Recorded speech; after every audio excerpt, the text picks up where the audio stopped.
Welcome to a new video where we delve into the important topic of trauma-informed care. In our society today, trauma is pervasive, and its effects can be far-reaching and profound. It's crucial that we, as a community, understand and acknowledge its impact. This is where trauma-informed care, or TIC, comes into play. It's an approach used in the human services field, designed to create environments that foster healing and recovery.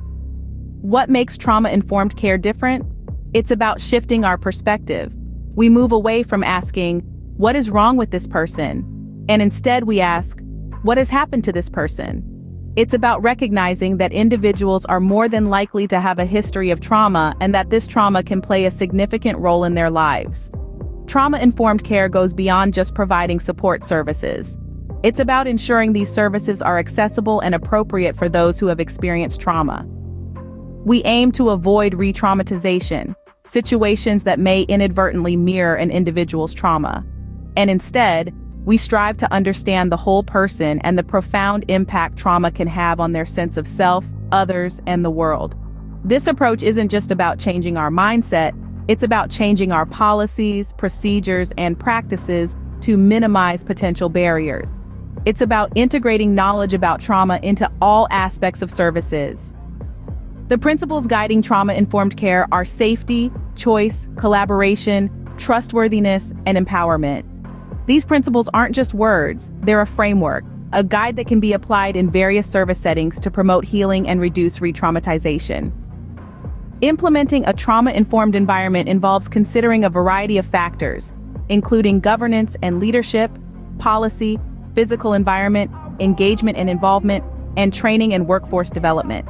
The way an organization views and responds to trauma sets the stage for the impact of trauma and the facilitation of healing and recovery. Stay tuned as we delve deeper into the 4 R's of trauma-informed care. Before we continue, remember to subscribe to our channel for more insightful videos in our series about anxiety. We're committed to exploring complex topics like trauma-informed care and breaking them down in a way that's easy to understand and apply. By subscribing, you'll be the first to know when we release new videos, so don't miss out. Be part of our community, eager to learn, grow, and make a difference. Now let's dive into the 4 R's of the trauma-informed approach. The first R in our discussion is realization. Realization is the cornerstone of trauma-informed care. It's the spark that ignites the journey to understanding and healing. But what does it mean to realize in the context of trauma? It's about acknowledging the pervasive nature of trauma and understanding the profound impact it can have on individuals and groups. Realization is about shifting our perspective, changing the questions we ask. Instead of asking, "What is wrong with this person?" we start to ask, "What has happened to this person?" This subtle shift in questioning can make a world of difference. It's an approach that assumes every individual is more likely to have a history of trauma than not. Why is this assumption so crucial? Simply because trauma has a profound impact on a person's sense of self, their relationships, and their worldview. Trauma can shape how a person thinks, feels, and behaves. It can affect how they interact with the world, how they perceive themselves, and how they connect with others. It's important to remember that trauma isn't always a single, easily identifiable event. It can be a series of small, seemingly insignificant incidents that, over time, can have a cumulative effect. It's like a constant drip of water on a stone. It doesn't seem like much at first, but over time, it can wear a hole. Realization is not just about recognizing that trauma exists. It's about understanding its complexity and its pervasiveness. It's about acknowledging the role trauma may play in an individual's life and the lives of those around them. It's about understanding that trauma can affect anyone, regardless of age, gender, ethnicity, or socioeconomic status. Realization is the first step towards creating environments of healing and recovery. It's the foundation on which trauma-informed care is built. It's the starting point for a journey towards understanding, empathy, and healing. Without realization, there can be no progress. Without realization, we cannot begin to provide the support and care that those affected by trauma so desperately need. Realization is the first step towards a trauma-informed approach. It's the beginning of a journey that can lead to healing and recovery. And it's a journey that we, as a society, need to embark on.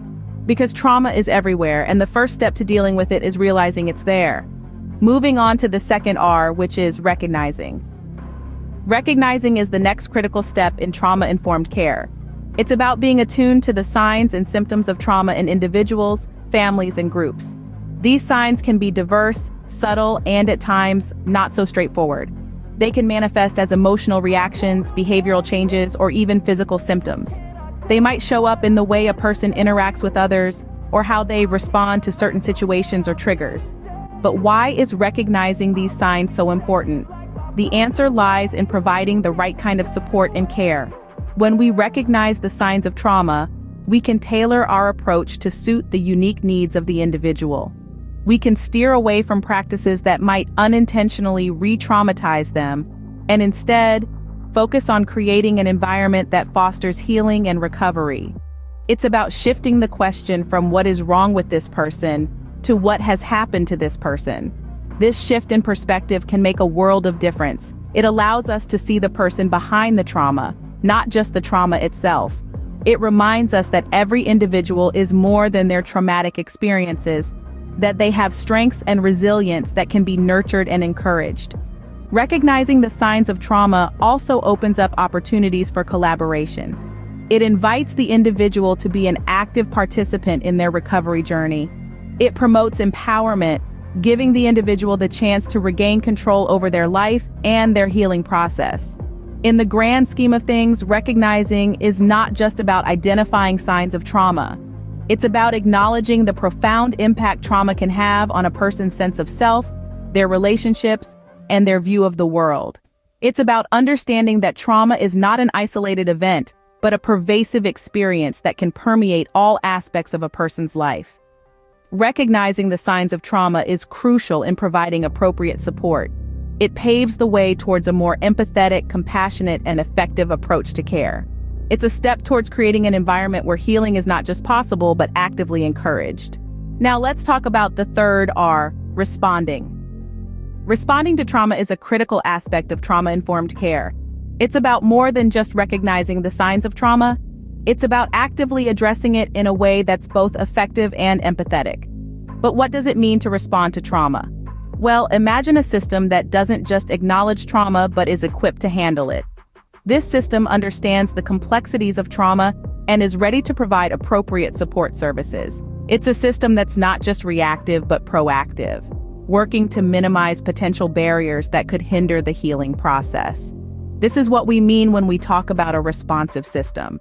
It's a system that makes a deliberate effort to integrate knowledge about trauma into all aspects of its services. It doesn't just treat the symptoms, it addresses the root cause. It doesn't just provide a temporary solution, it aims to promote long-term healing and recovery. A responsive system understands that trauma can affect an individual's sense of self, their relationships with others, and their view of the world. It's a system that strives to meet individuals where they are, providing support that's accessible, appropriate, and tailored to their unique needs. But a responsive system isn't built overnight. It requires commitment, patience, and a willingness to learn and adapt. It involves changing policies, procedures, and practices to ensure they're trauma-informed. It also means investing in training and workforce development to equip staff with the skills they need to respond to trauma effectively. Responding to trauma isn't about providing a quick fix. It's about creating an environment that fosters healing and recovery. It's about acknowledging the impact of trauma and doing everything possible to help individuals navigate their journey towards healing. A responsive system is key to facilitating healing and recovery. Finally, we come to the fourth R, resisting re-traumatization. This crucial component of trauma-informed care represents a commitment to creating environments of healing and recovery that don't inadvertently trigger past traumas. Let's break it down. Re-traumatization can occur when practices or situations unintentionally resemble an individual's past trauma. Picture a person who has experienced a traumatic event being placed in an environment that mirrors aspects of that event. The result? The traumatic experience gets reactivated, causing distress and potentially undermining the healing process. Now, how do we resist re-traumatization? It starts with awareness. By understanding the pervasive nature of trauma and its potential impacts, we can identify potential triggers and work to avoid them. This might mean changing policies, procedures, and practices to minimize potential barriers or triggers. For instance, if a person has experienced trauma in a medical setting, a healthcare provider using a trauma-informed approach might take extra care to explain procedures thoroughly, mitigate any perceived threats, and ensure the individual feels safe and in control. Such modifications are not about coddling or treating individuals like glass. Instead, they're about acknowledging the reality of trauma, its impacts, and the need for environments that promote healing rather than inadvertently causing harm. Ultimately, resisting re-traumatization is about creating a space where individuals can heal without fear of their trauma being reactivated.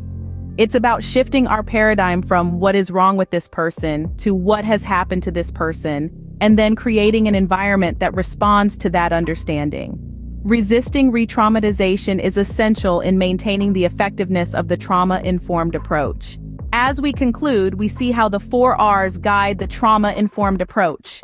Let's take a moment to reflect on their significance. Firstly, realization. It's about understanding trauma and its pervasive nature. It's about shifting our perspective from what's wrong with this person to what's happened to this person. This shift is crucial as it fosters empathy and understanding, creating a healing environment for those impacted by trauma. Secondly, recognizing. It's about spotting the signs of trauma. This recognition is essential not only for professionals in the field but for everyone.